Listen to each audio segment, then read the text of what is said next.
Moving into the second week of the Stanley Cup playoffs tonight on Hockey Night in Canada, presented by Rogers. The fans at Maple Leaf Square trying to figure out Jeremy Swayman's mastery over Toronto. 1-0 Boston. All right, the low bridge at the end of the period, Kevin. Yeah, and Marchand's been known to do this a little bit, and I don't like these kind of hits, and he's got a history of it. He's done it earlier in the series, and this was back on the empty net goal.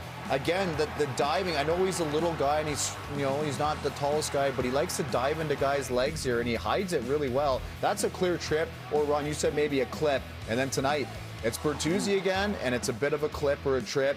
It's dirty. He can't protect himself. He did it to Sammy Salo once back in the old days, the Vancouver and Boston rivalry.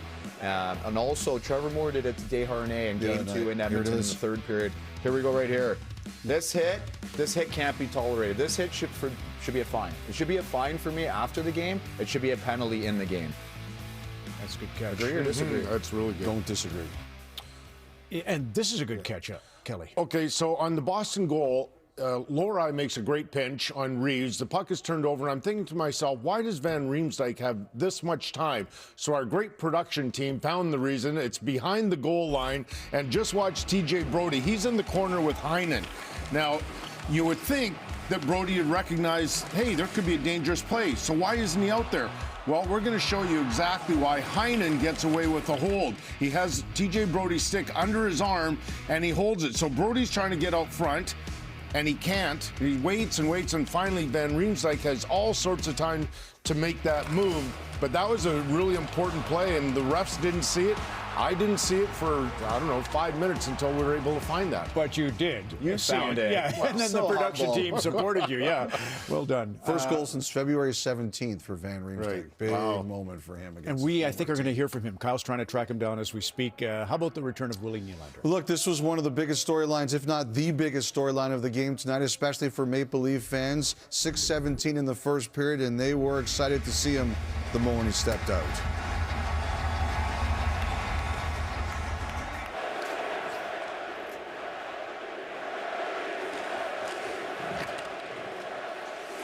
.617, 4 shot attempts, one of them on net, but he was a little off. It kind of reminded me, first of all, nobody should be surprised he was a little bit off. It's been a week and a half since he's played, but also it kind of reminded me a little bit of Quinn Hughes in that game for Vancouver when they lost Demko. There was a feeling of, I've got to do a ton, I've got to do a ton. You can tell he is trying to do a ton here, just not only in terms of coming back and making an impact, but getting himself into the game. I thought at the end of the period there, he has a really good rush, but again, right at the blue line, they're all a little confused, a little bit off.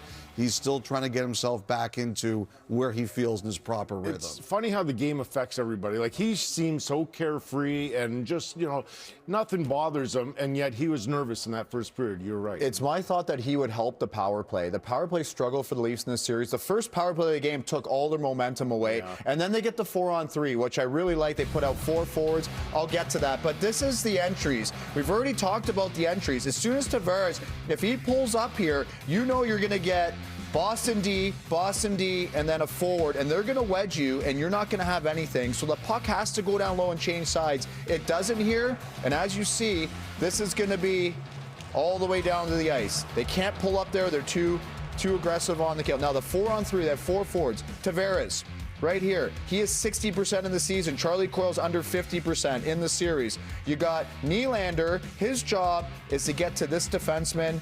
We mark up here. Now, if Matthews is over here, Tavares clearly wants to win this back. Now, he just can't lose this draw clean, and he's got to give Nylander time to get to his D. Now, even if they lose it, they can still recover and get possession. They don't do this. Their lineup's not proper. This is down the ice. There goes 20 seconds. But, hey, they're going to get another chance at it. But, again, why is Matthews not over here, right? You need to give time for Nylander to get to his guy. You lock up, and you should come up with this puck. Because of their alignment, such a silly thing as their alignment, they don't get any chances on that 4-on-3. That bugs me, Elliot. I just want to say I really appreciate there were no clown emojis on that one. I didn't have time. Would it be because Matthews is going to swing wide and Nylander's going to get it to him? Like the only thing I'm thinking is Tavares wants to win it right to Nylander, and Nylander's going to pass it for a quick one-timer. Yeah. But you don't need a quick play on a 4-on-3. There's so much time and space. You just have to recover the puck initially, and then you can get into your set. I did love the fact even though they're down in the series 2-1, I like the fact they gambled with the 4 forwards. No, you didn't. You were Yes. talking me out of it. No, I was the one that he said I wouldn't wouldn't want go with that. 4 It wasn't forwards. him? No, I was no it was guts, no me. glory. Okay. Children, we got to go here. Kyle and JVR. James, this building was bumping here to start tonight. How did you feel your group settled into things from that point on? Yeah, I think we started on time tonight. That was a point of emphasis for us, and just sticking to our game plan, really being predictable to each other as teammates and what our game plan was. And again, I think we got to continue to do that. You have been at this a long time. How did you keep yourself ready until your name was called in this series?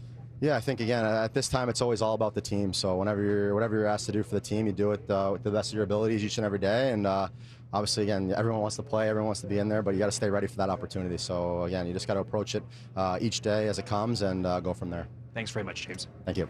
Ron. Excellent. So it's been lovely over the 72 hours to see all the photos of Bob with NHL players and fellow broadcasters. Here's one that Megan sent me this morning. I think Robbie, Bob's son, took it. But there we are at Bob's place in St. John's, Newfoundland. Him with his Captain Morgan and Coke, and me with any beer would be fine. And you can just see it's the joy of life to listen to Bob Cole. Joe Sakic scores! Joe Sakic scores!